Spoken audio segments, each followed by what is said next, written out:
Setiap pasangan pasti berharap bisa saling menemani sampai usia senja. Karena itulah video yang menunjukkan kesetiaan seorang nenek dalam merawat suaminya yang sama-sama sudah renta ini sukses membuat publik terenyuh. Hal itu seperti terlihat di video TikTok yang diunggah akun @hapiscat_.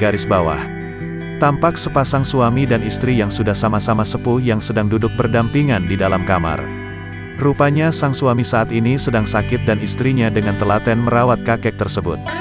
Melihat sang nenek yang membisikkan kata kaya penyemangat ke telinga suaminya berusaha membujuk agar kakek itu mau makan demi mempercepat kesembuhan. Setelah dibujuk, akhirnya mau makan kueker, akhirnya nurut mau dihabisin. Alhamdulillah, katanya, tampak nenek itu yang terus menemani di suaminya yang pelan-pelan menghabiskan porsi sarapannya. Sang nenek juga sigap membersihkan mulut suaminya setelah makan, memastikan bahwa kakek itu sudah terpenuhi semua kebutuhannya sebelum dipersilakan beristirahat lagi.